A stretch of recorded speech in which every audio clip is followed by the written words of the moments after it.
हाँ बच्चों, देखिए अभी हम लोगों ने पिछली क्लास में बहुपद चैप्टर से आपको स्टार्ट किए थे और हमने आपको थ्योरेटिकल बताए थे।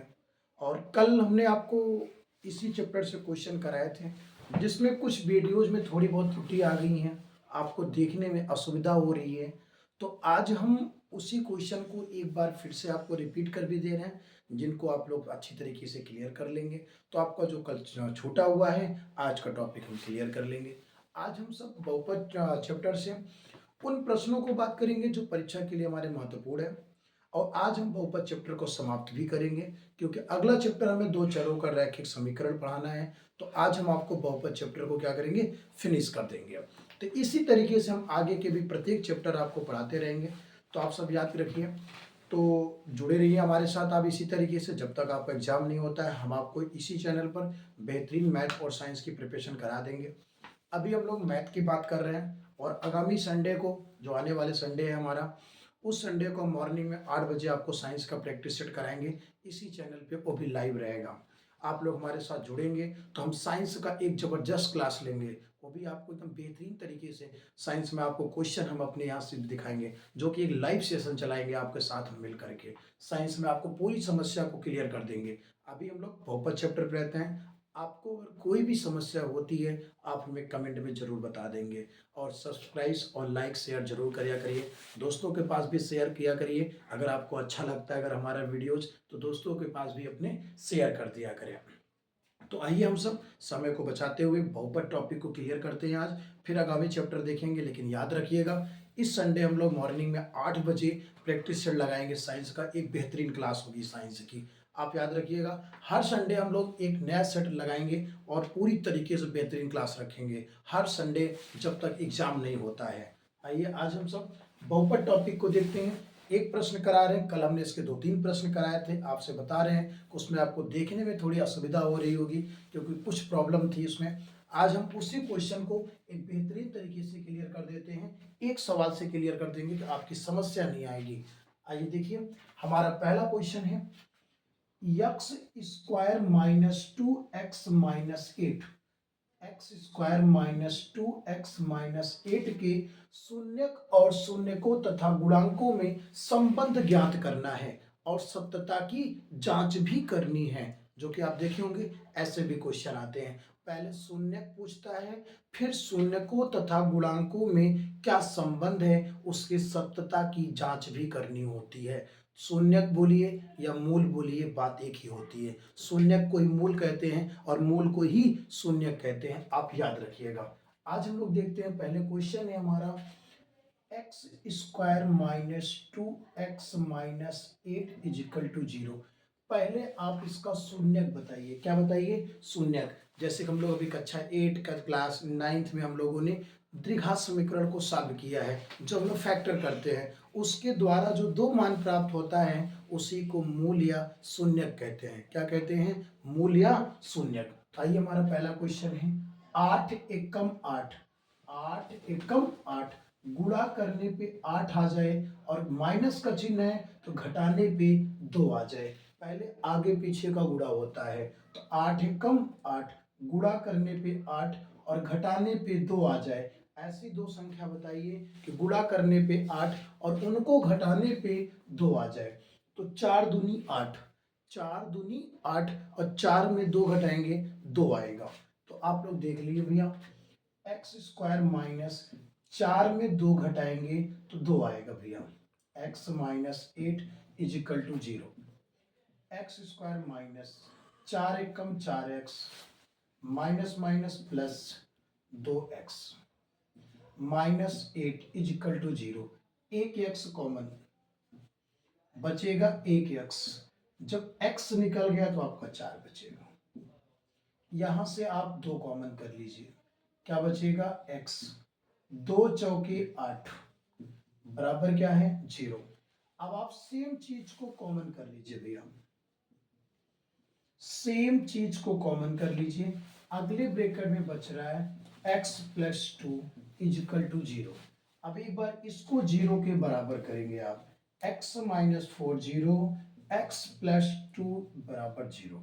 ये माइनस है, उस तरफ जाएगा प्लस, और जो प्लस है उधर जाएगा तो माइनस। आपने क्या देखा, द्विघात समीकरण को हल करने पे दो गुणनखंड आ रहे हैं। इन्हीं गुणनखंड को हम सब मूल और शून्यक बोलते हैं। क्या बोलते हैं? मूल और शून्यक बोलते हैं। तो एक मूल को हम सब अल्फा बोलते हैं, एक मूल को अल्फा और एक मूल को बीटा बोलते हैं। एक मूल को अल्फा और एक मूल को बीटा बोलते हैं।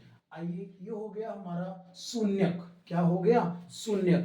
अब निकालते हैं गुणांक। क्या निकालते हैं? गुणांक। देखिए इधर आप लोग, x square minus 2x minus 8 equal to 0। X square minus 2x minus 8 equal to 0। गुणांक निकालने के लिए दिए गए बहुपद को, गुणांक निकालने के लिए दिए गए बहुपद को आप लोग द्विघात समीकरण के मानक रूप से तुलना करेंगे।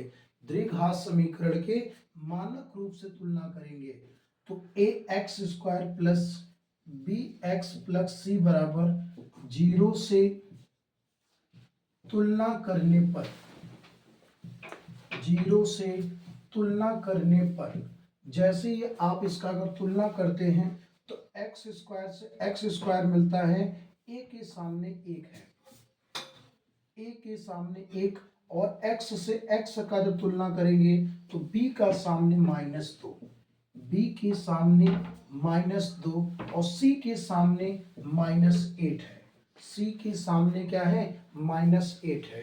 तो आप सब अगर देखेंगे तो हमने पहले इसका शून्यक निकाल दिया। क्या निकाल दिया भैया? शून्यक। शून्यक निकालने के बाद हमने आपका गुणांक भी निकाल लिया। क्या निकाल लिया? गुणांक। पहले हमने आपका शून्यक बताया, फिर हम आपको गुणांक बता दिए। क्या बता दिए? गुणांक। अब हम लोग करेंगे संबंध, बताएंगे गुणांक और शून्यक में संबंध, जिसकी सत्यता की जांच करनी है। देखिए भैया, सत्यता की जांच, सत्यता की जांच। तो आप लोग देखेंगे यहाँ पे हमें मूल यानी शून्यक तथा गुणांकों में संबंध बताना है। हमारा मूलों का योग alpha plus beta is equal to minus b upon a, यानी शून्यकों का जो योग होता है, शून्यकों का जो योग होता है गुणांक के अनुपात के बराबर है। और एक होता है अल्फा इंटू बीटा बराबर सी अपान ए। अल्फा, अल्फा शून्यक हमारा 4 है, बीटा शून्यक -2 है, और बी -2, तो माइनस माइनस +2, ए का मान 1 है। 4 में से 2 घटाएंगे 2, 4 में 2 घटाएंगे 2, 1 से 2 में भाग करेंगे 2।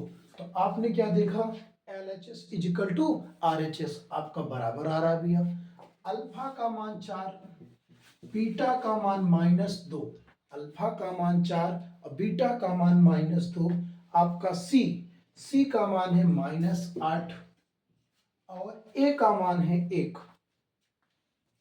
तो 4 दूनी 8, 4 दूनी 8 और 1 से भाग करने पे -8। तो आपने देखा दोनों पक्ष में बराबर आ रहे हैं। तो याद रखिएगा, इस तरीके से अगर क्वेश्चन रहता है, जब आपको सत्यता की जांच करने के लिए बोले, गुणांक और शून्यक में संबंध बोलता है, तो सबसे पहला काम दिए गए द्विघात समीकरण का, दिए गए द्विघात समीकरण का शून्यक बताना और एक शून्यक को अल्फा और एक शून्यक को बीटा मानना। फिर दिए गए द्विघात समीकरण यानी बहुपद का आप लोग a x square plus b x plus c बराबर 0 से तुलना करने पर ए बी सी का गुणांक निकालेंगे।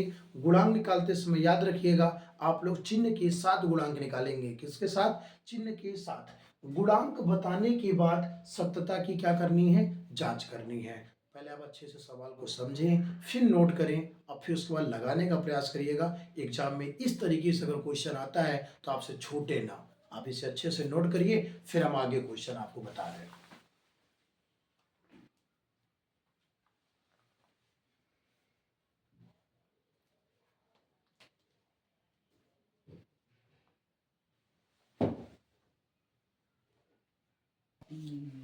देखिए भैया, अब हमारा अगला क्वेश्चन है आपके सामने है, बहुपद बहुपद एक्स स्क्वायर माइनस 4√3x, बहुपद x square minus 4√3x plus 3 के शून्यक, यानी ये जो बहुपद दिया गया है इसके जो शून्यक हैं अल्फा और बीटा हैं। क्या है?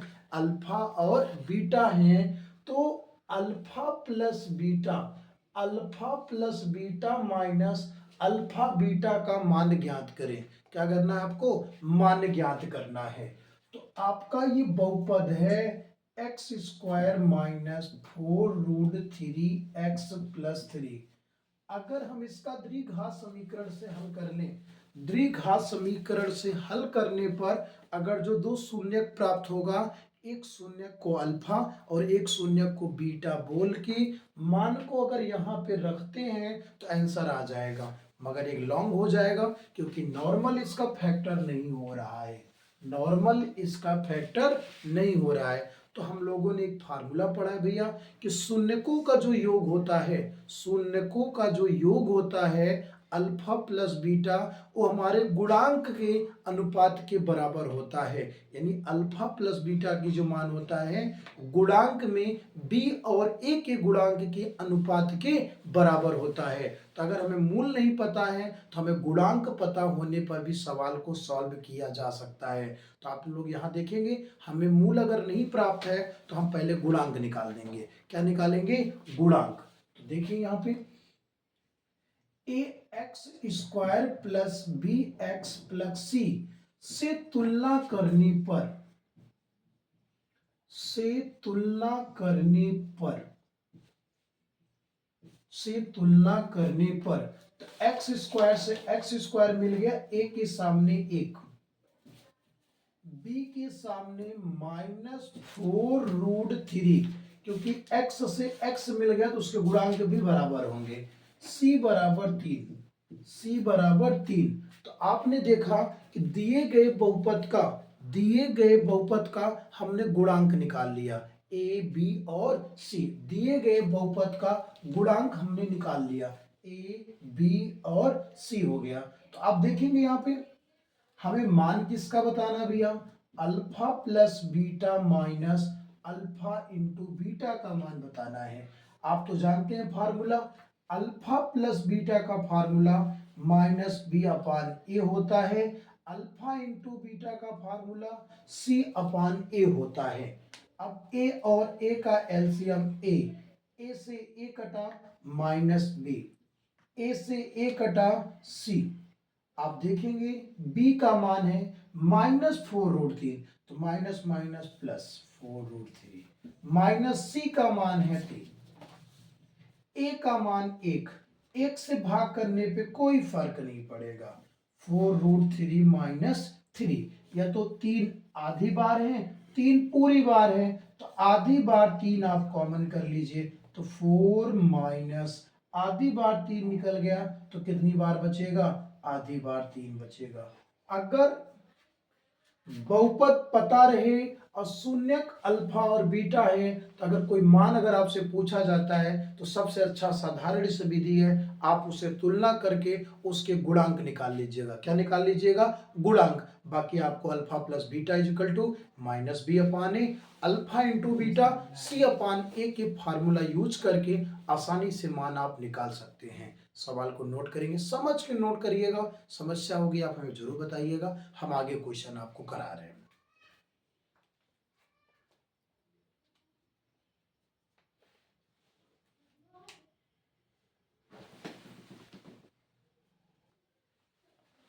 देखिए बच्चों, अगला क्वेश्चन हमारा है, जो कि एक क्वेश्चन हमने के के मान का आपको करा चुका हूं, आज हम फिर से क्वेश्चन उठा रहे हैं।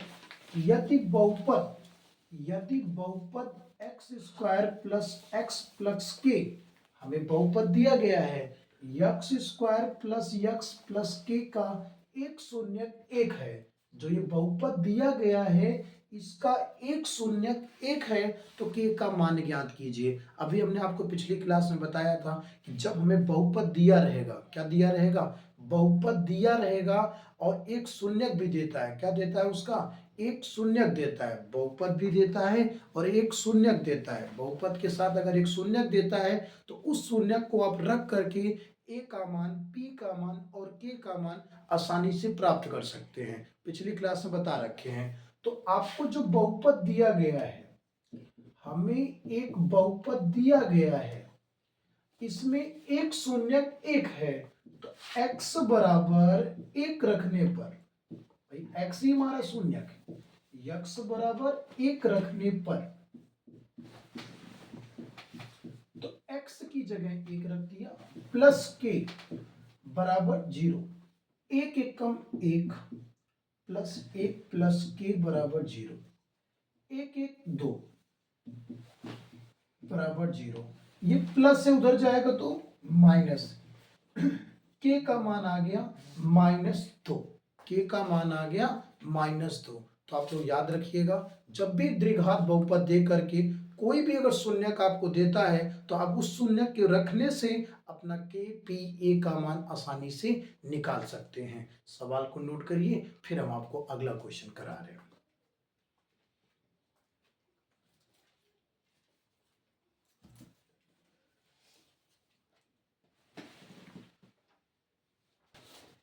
देखिए भैया, अगला क्वेश्चन हमारा है, शून्यकों का योग पता है कि दो शून्यकों का योग 1/4 है और शून्यकों का गुणनफल -1 है। शून्यकों का योग 1/4 है और शून्यकों का गुणनफल -1 है। शून्यकों का योगफल 1/4 और शून्यकों का गुणनफल -1 है। तो इन शून्यकों का योग और जो गुणनफल प्राप्त है, इन दोनों की मदद से आप हमें द्विघात समीकरण या बहुपद ज्ञात कीजिए। क्या ज्ञात करना है? बहुपद। जब आपको योग भी पता रहे, आपको गुणनफल भी पता रहे, तो द्विघात बहुपद का या द्विघात समीकरण का सूत्र होता है x² minus alpha plus beta x plus alpha into beta is equal to 0। तो x² minus alpha plus beta का मान है 1/4, अल्फा इंटू बीटा का मान -1 बराबर 0। x² माइनस 1/4 प्लस माइनस -1 बराबर क्या हो गया? 0। ये हो गया हमारा द्विघात समीकरण। तो याद रखिएगा, हमने आपको बहुपद चैप्टर के 3 पार्ट्स में वीडियोज अपलोड किए हैं। आप लोग बेहतरीन तरीके से देख लीजिएगा, जिससे आपका जैसे वास्तविक संख्या हमने आपको पूरी तरीके से क्लियर कर दिया है, वैसे ही आज हम आपको बहुपद चैप्टर को फिनिश कर रहे हैं। जितने क्वेश्चन को हम करा दे रहे हैं, इन क्वेश्चनों को समझ के एकदम बेहतरीन क्लियर कर लेना। पूरा वादा करते हैं आपसे, पूरा का पूरा पेपर आपका मैथ का हमारे बताए गए क्वेश्चन पे ही आधारित रहेगा। आप इस बात की गारंटी लेके चलिएगा। आज आप इसको समाप्त करेंगे और अच्छे से सीन करके देखिएगा, नोट करिएगा। अब हम लोग कल की टॉपिक स्टार्ट करेंगे, नेक्स्ट चैप्टर, दो चरों का रैखिक समीकरण। आपको जितने क्वेश्चन हम करा रहे हैं, आप उनको बेहतरीन तरीके से क्लियर करिएगा। आपके एग्जाम का जो प्रिपरेशन है, एकदम 100% हम क्लियर कराएंगे। आपका कोई भी क्वेश्चन पेपर का बताए गए पैटर्न से बाहर नहीं आएगा। आप लोग बेहतरीन करिएगा। उम्मीद रखते हैं आप लोग मन लगा के पढ़ेंगे हमारे साथ, ताकि हमारे एग्जाम में एक बेहतरीन परफॉर्मेंस हो सके। ठीक है बच्चों, तो आप लोग कोशिश करिएगा, समझिएगा। जो भी दिक्कत होगी कमेंट जरूर करिएगा, अपने दोस्तों के पास जरूर शेयर करिएगा। और रविवार की क्लास हमारी मत भूलिएगा। मॉर्निंग में 8 बजे हम लाइव करेंगे सेशन को। एक बेहतरीन तरीके से साइंस की लाइव क्लास रहेगी, जो कि पेपर के अकॉर्डिंग एकदम रहेगी। ठीक है बच्चों, फिर आपसे मिलते हैं कल हम दो चरों के रैखिक समीकरण पे। तब तक के लिए धन्यवाद।